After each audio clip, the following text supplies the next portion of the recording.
Hello everyone! In today's video, I'll be walking you step by step through how to make sourdough garlic pull-apart bread.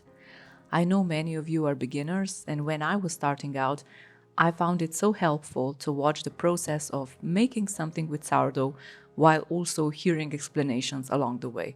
Not just about the recipe, but also about sourdough baking in general. So this is going to be a bit of a chatty how-to video, but I hope the tips I'll share in between describing the process will be useful to you, especially if your goal is to incorporate sourdough baking into your everyday routine this year. The dough for this garlic bread is my go-to semi-enriched dough that I love for this style of bread. It's not as rich as a typical brioche, so it doesn't have as much butter and sugar in it, but it does include milk, one egg, and a bit of sugar to make it softer and more flavorful than just plain bread. We're also using a bit more starter to help with the rising process, which is pretty standard for enriched doughs. I'll leave a printable version of the recipe in the description box below, so I won't go over all the measurements here, and we can really focus on the process. I'm starting by measuring all the ingredients directly into the bowl of a stand mixer, which I find is the easiest since it keeps things less messy. The only thing I leave out of the initial mix is the butter, which I like to add gradually while the dough is mixing in the stand mixer. Also, if I'm not in a hurry, I'll usually turn on the mixer just long enough to combine everything, then let the dough rest for about 20 minutes before mixing again. This gives the flour a chance to absorb the liquid, which helps the dough come together more smoothly when I turn the mixer back on.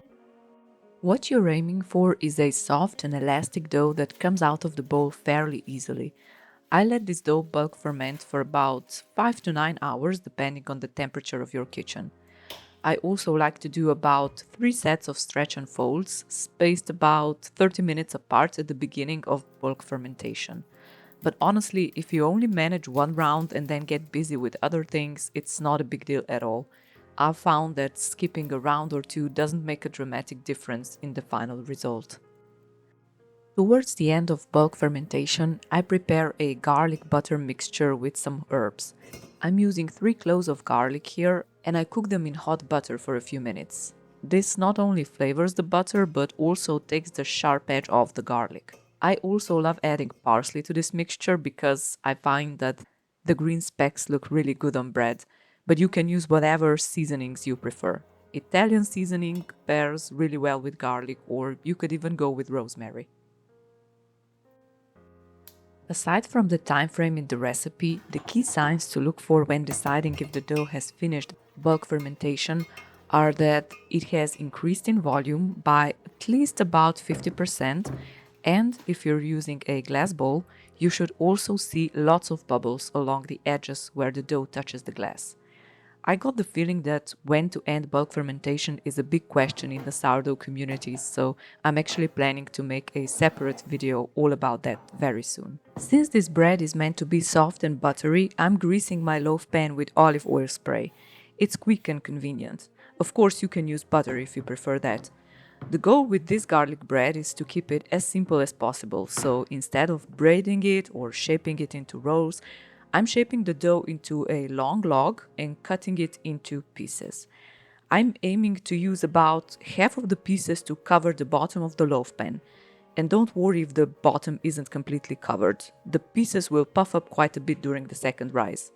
I'm then spreading half of the garlic butter mixture over the top of these pieces. Next, I cut up the second half of the log and arrange those pieces on top, pouring the remaining garlic butter mixture over the top. While you watch me cut and arrange the dough, I want to quickly talk about flouring your work surface when shaping dough.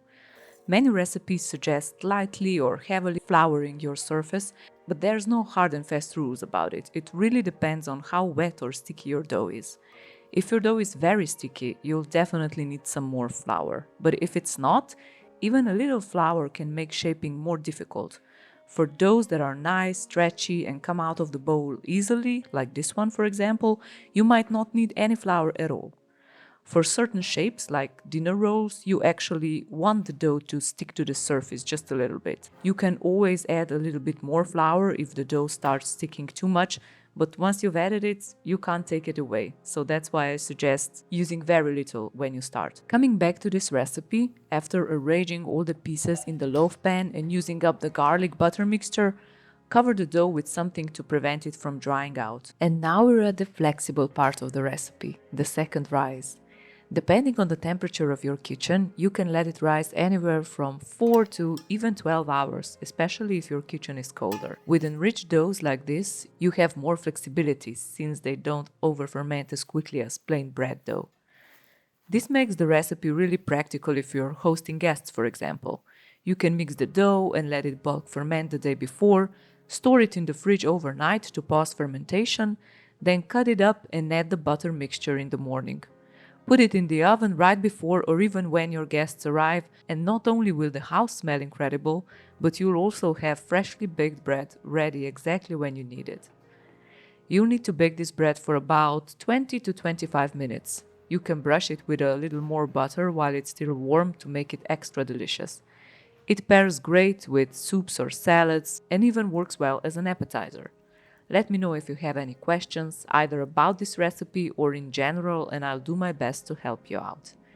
Don't forget to subscribe if you want to see more videos about sourdough baking, food from scratch, and natural living.